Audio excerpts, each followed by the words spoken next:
Good morning dear student मु सोनाली स्वागत करछि मो चैनल बायोलॉजी सोनाली रे। तो आज आम core paper two ecology unit 2 जोटा हमर पॉपुलेशन अछि ता विषय आम पढ़िबा। तो देखो आज आम देखिबा पॉपुलेशन एट्रीब्यूट। तो फास्ट देखो the word population is derived from the Latin word populus which means the people or organism in nature rarely grow as separate from each other.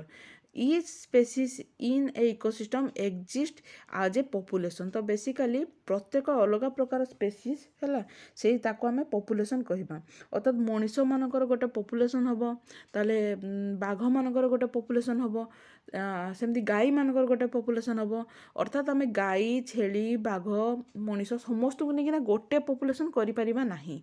अर्थात सिमिलर स्पेसीज रो ही गोटे पॉपुलेशन हो पारे। ठीक अच्छे। Ecologically, population is an assemblage of individual of a species which potentially interbreed and occupying a particular space at the same time. तो basically एमाने कौन population माने कौन जो माने निज निज भितर इंटरब्रिड करें बा निज भितर से वंश वृद्धि करें अर्थात सेम स्पेसीस से जीवे। For example grasshopper in the field, deer population in the forest, pine trees in the forest এইগুড়াক হচ্ছে তোমার গোটে গোটে প্রকার পপুলেশন। ঠিক আছে। সেই প্রকার ইকোসিস্টম ভিতরে সেই প্রকার পপুলেশন আসিলে sometime individual of some species live solitary but they interact with other member of the same species or other of at different time in their lives. তারপর দেখো চারকে 1957 distinguish the population into two group, the two types. से कौन कौन करते गोटे हচ্ছে मोनोस्पेसिस specific आ गोटे हচ্ছে पॉलीस्पेसिफिक। तो मोनोस्पेसिफिक population in which group of individual belongs to the same species। तो अर्थात सेम स्पेसीज अंडर जी आसला।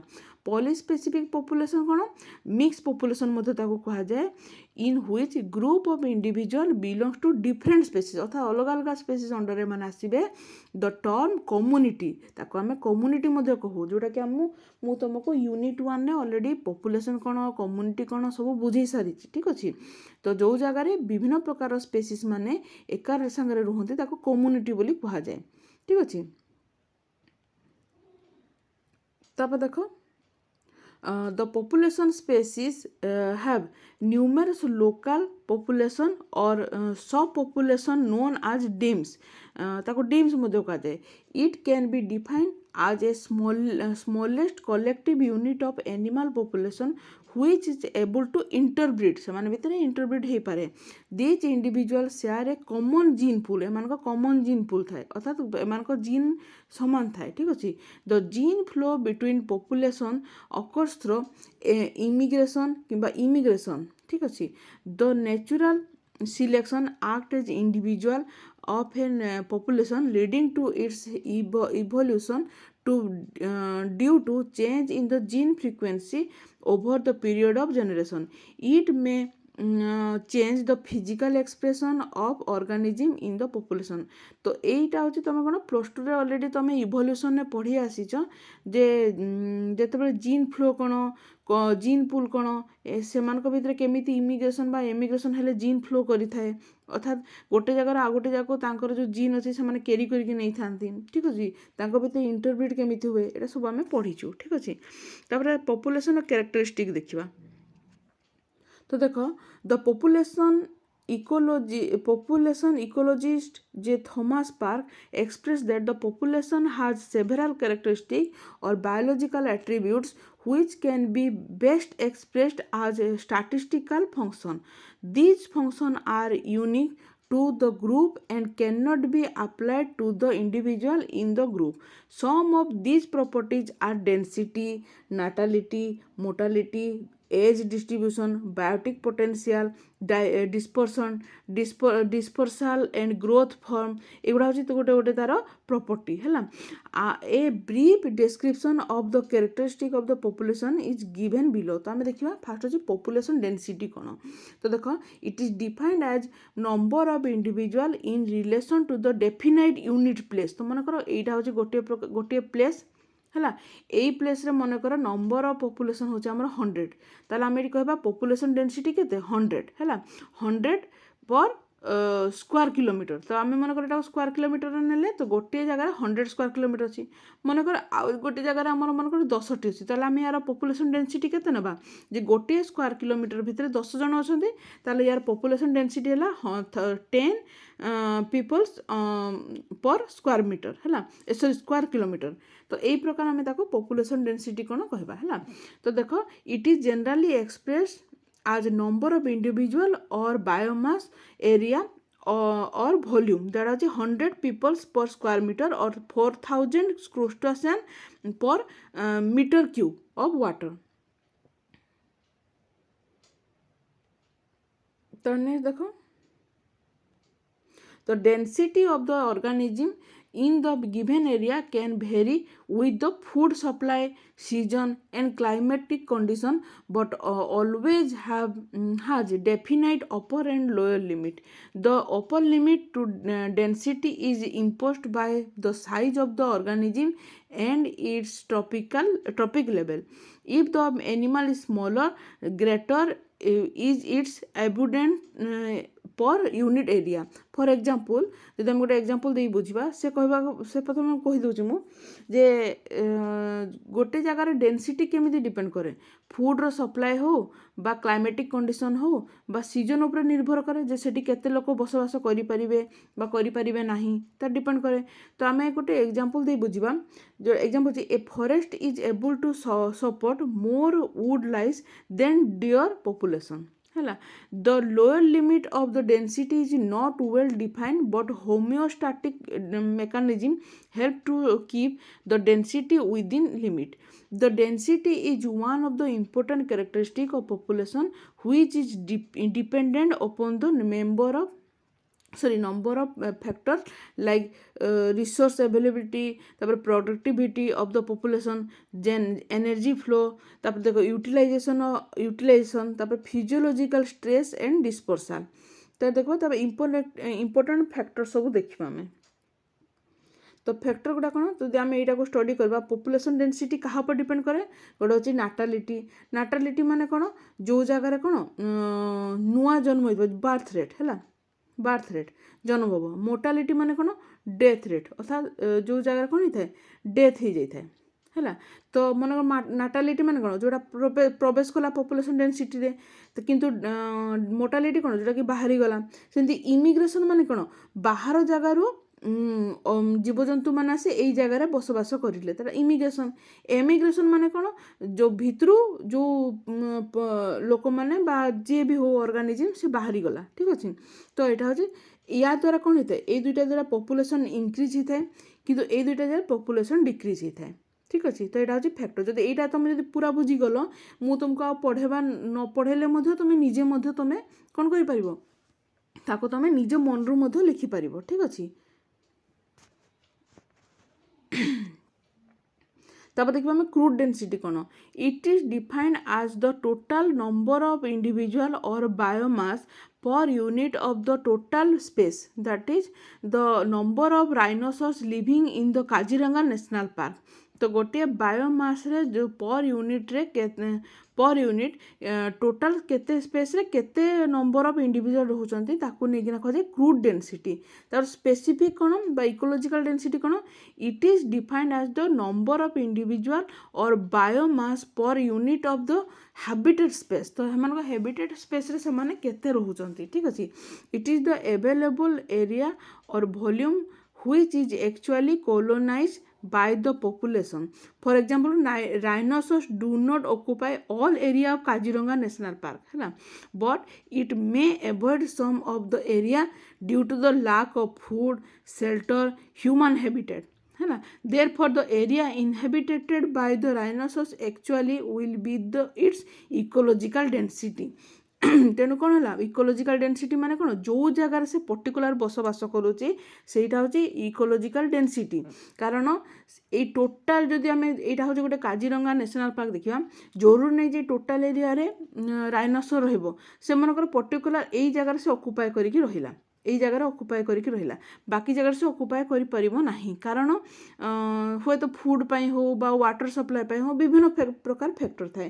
ତାକୁ କୁହାଯାଏ ଆମର କ'ଣ ଇକୋଲୋଜିକାଲ ଫ୍ୟାକ୍ଟର ବୋଲି କୁହାଯାଏ। କିନ୍ତୁ କ୍ରୁଡ୍ ଡେନ୍ସିଟି ମାନେ କ'ଣ ପୁରା ୟୁନିଟ୍ ଏରିଆରେ କେତେ ଇଣ୍ଡିଭିଜୁଆଲ ବସବାସ କରନ୍ତି ତାକୁ ହେଉଛି କ୍ରୁଡ୍ ଏରିଆ ବୋଲି କୁହାଯାଏ, ସରି କ୍ରୁଡ୍ ଡେନ୍ସିଟି ବୋଲି କୁହାଯାଏ। ତାପରେ ଦେଖ the difference between crude and ecological density can be explain by taking example of a fish density in pond है। तो आम नहीं पारिबा the crude density of the fish in the pond goes down as the water level drop during the summer season. तो मनकर गोटे summer season में कौन हम वाटर लेवल जेहेतु कमी जाए कौन हो फिश्र भी कौन हो डेंसिटी कमिज but ecological density in the contracting pond increase as the fish are crowded into small water area। तेणु ये जगह कौन हम इकोलोजिकल डेंसिटी किंतु बढ़ीज कहीं मनकर देख यहाँ हूँ टोटाल मैंने गोटे गोटे पोखरी ना आम भल कि बुझापी चेष्टा कर। तो ये टोटाल पोखरी कौन अच्छी बहुत गुड़ाक माछ एमती बसवास करुँच तो टोटाल एरिया पूरा बसवास कले। तो ये कौन है क्रूड एरिया ठीक अच्छी किंतु खरा दिने कौन हम यहाँ पूरा सुखीज। तो ये मनकर यहाँ जब पूरा सुखीगला तो सुखीगले एम क्रूड एरिया रे रहीपर कि फिश्र संख्या कमिज कि नहीं किंतु इकोलोजिकाल डेंसिटी बढ़ीज कहीं मनकर एतिक एरिया से पानी रहीगला। तो एतिक एरिया पानी रहीगले मैंने कौन हम एतिक एरिया फिश मैंने आसिक रहीगले बाकी एरिया फिश आ रही पारा ना ठीक अच्छे। तेणु यही बाकी एरियाटा कौन हो जो सुखीगला गोटे ये कौन है फिश्र डेंसिटी बढ़ीगला कि नहीं कहुए कौन इकोलोजिकाल डेंसिटी। तेणु अलग दिन तुलन में जदि आम समर सीजन में देखा तो इकोलोजिकाल डेंसिटी कौन हो जाए बढ़ी जाए अर्थात गोटे अल्प जगार पानी रे थिले सेठी आसी जीव माने फिश माने कौन ग्रो करती इंस्टीड ऑफ टोटाल एरिया ठीक अच्छे। किंतु अन्य दिन में कौन हुए जो पानी पूरा भरिकी थो से इकोलोजिकाल डेंसिटी कमी जाए कहीं फिश माने सबुआड़े सबू जगार से फ्रीली रही पारती ठीक अच्छे। तो यहाँ है तार एग्जांपल है। तापर जब आम यही जगार यहीटा को आम जो लक्ष्य करवा देख यदि फ्लो चार्ट आम लक्ष्य करवा देख जनवरी फेब्रुआरी मार्च एप्रिल मे जून जुलाई पूरा रहा 12 मासर ना। तो वाटर डेप्थ एठी भी देती एठी मतलब फिश्र डेंसिटी देला। तो देख वाटर डेप्थ देख यही जगार कौन हम जेटा हूँ आमर कौन यू एमती ना रहा ठीक अच्छे। तो यहाँ डेप्थ अच्छी तो से जगार आमर माछ गुड़ा जी रहा कथा रहिले किंतु मनकर यही जगार कौन है फिश डेंसिटी सेमती कौन है क्रूड एरिया कौन है क्रूड एरिया यही प्रकार रहिबो किंतु इकोलोजिकाल डेंसिटी रे यही प्रकार ग्राफटा यही प्रकार रहिबो ठीक अच्छे। मो कथा बुझी पारुथबो जे तुमर समर सीजन रे तार वाटर डेप्थ कौन हम यही प्रकार धीरे धीरे ये कमी कमी गोटे छोटिया जगार यही प्रकार रही पानी कि से जगह क्रूड डेंसिटी कौन एमती रहा किंतु इकोलोजिकाल डेंसिटी एमती कर रहा। तो यही जगह बेसी रहा और यही जगह देख यही जगह कमीगला ठीक अच्छे। तो आम को प्रकार मेथड रे आम पॉपुलेशन डेंसिटी को आम देखिपर देख फास्ट अच्छी population density of the organism can be measure by the following method गोटे हूँ total count it is the total count of all organism in a given area especially with large or conspicuous organism that is होची conducting census of human population ताको आमे नहीं कि ना माने अर्थात आमे ह्यूमन पॉपुलेशन को स्टडी करले से होची टोटल काउंट हो पारे हैला। तो सेमती सैम्पलिंग मेथड कोन सैम्पलिंग मेथड होची in this method a small proportion of the population is counted which is used to estimate the total population हैला। जेमती कि मु तुमको एग्जांपल हिसाब रे बुझी दोची आम जो पॉपुलेशन जो सेंसस जो करूँ इंडिया जो सेंसस आम काउंट करूँ पॉपुलेशन काउंट करूँ कौन करा जाए से डोर को डोर टू डोर सर्वे करती एवं गोटे घर में केते लोक अच्छा भितर चाइल्ड केते मेल केते फीमेल केते ओल्ड एज केते अच्छी युवाक आम स्टडी करूँ किंतु मनकर सैंपल मेथड कौन है मनकर यहाँ हूँ टोटाल एरिया ମୁଁ ତାକୁ 2 ଭାଗ 4 ଭାଗ କରିଦେଲି। ମନେକର ଏଇ ଏରିଆର ମୁଁ ପପୁଲେସନକୁ କାଉଣ୍ଟ କରିବି। ମନେକର ଏଇ ଏରିଆର ପପୁଲେସନ ହେଲା ମୋର 400, ଠିକ୍ ଅଛି। ମୁଁ 400 ଜାଣିଲି, ଠିକ୍ ଅଛି।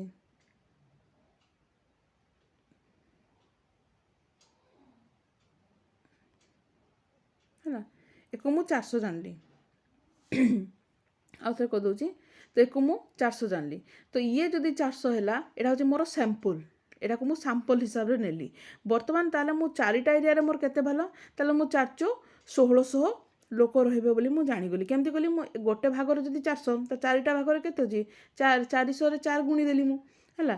ତ ତାର କହିବା ମାନେ ହେଲା ଯେ ମୁଁ ଗୋଟେ ଜାଗାରେ ସ୍ୟାମ୍ପଲ୍ ଉଠେଇଲି, ଆଉ ସେଇ ସ୍ୟାମ୍ପଲ୍କୁ ମୁଁ କାଲକୁଲେଟ୍ କରି ଟୋଟାଲ୍ ଏରିଆରେ କେତେ ପପୁଲେସନ୍ ଅଛି ତାକୁ ମୁଁ ଷ୍ଟଡି କଲି।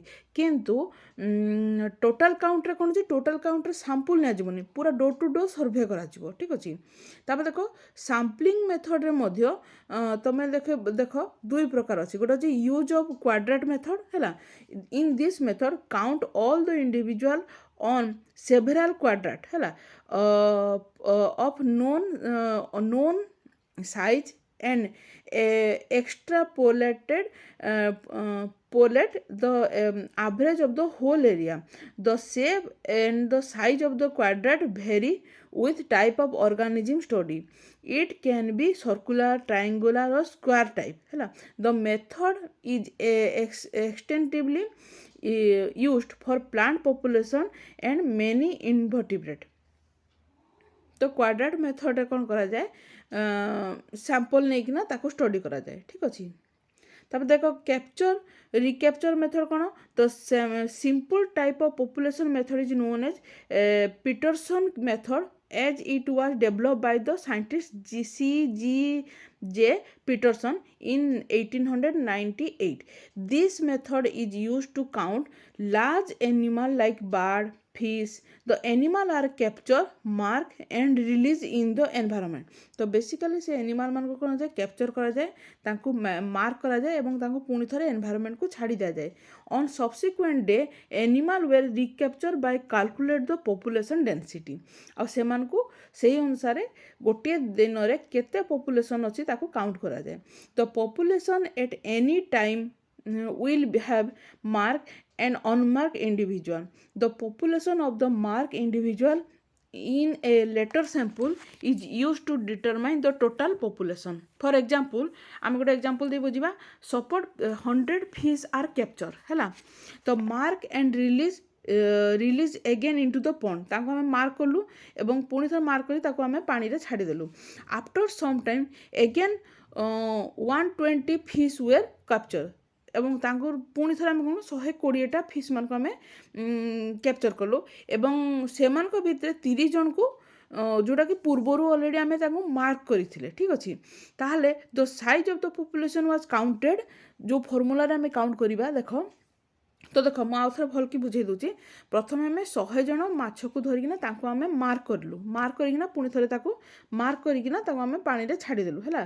ता पुणी थरे से कोन करलु, किछि टाइम पर 120टा आम माछ थलु, जो मान को भितर पूर्वरु 30 जन को देहरे माछर मार्क थिला, बाकी 90 जन को मार्क नथिला, हैला। एटा आम जानलु। ताले आम सिंपल फॉर्मूला रे केमती काउंट करबा देख।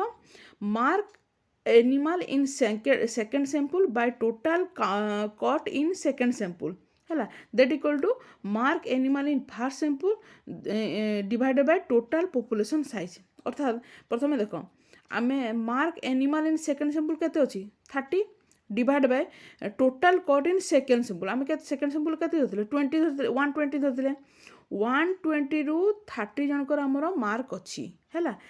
एवं तापर आम देखिए फास्ट सैंपल केते मन को मार्क कराइतिला 100 मन को, ता टोटल पॉपुलेशन साइज कोन ताको आम मन कर n नै गले, हैला। ताले कोन कहबा पई चाहू से 30 divide by 120 that equal to 100 divide by n। एते हम n रो वैल्यू हम पाई जिबा, दैट इंप्लाइज कोन होबो n that equal to 100 into 120 divide by 30 ही जिवो, हैला। ताको हम जदि आम ताको हिसाब करबा 30 रे 120 कटि जिवो, कटि गले केते हला, ये हला 4, तो केते हला टोटल 400। 100 इंटू 4 मिसी गले 400, 100 इंटू 4 गुणी देले 400। ए देखो total population size estimated in 400। तब देखो some estimate of the absolute density of the population is very difficult, so it is simple to determine some relative density. The relative density never provides an estimate of density, but it is rather an index of abundance that is more or less accurate ହେଲା। ତ ଏବ୍ସୋଲ୍ୟୁଟ୍ ତ କେତେବେଳେ value ମିଳିବନି, ସବୁବେଳେ କ'ଣ କିମ୍ବା ଅଧିକ କିମ୍ବା କମ୍ ମାତ୍ରାରେ ଟିକେ ଏକୁରେସି ହେଇପାରେ ହେଲା। ତ relative density can be measure by the following method. ତ ରିଲେଟିଭ୍ ଡେନ୍ସିଟିକୁ ଆମେ କେମିତି ମେଜର୍ କରିପାରିବା? ଦେଖ ଫାର୍ଷ୍ଟ ଅଛି ଟ୍ରାପ୍।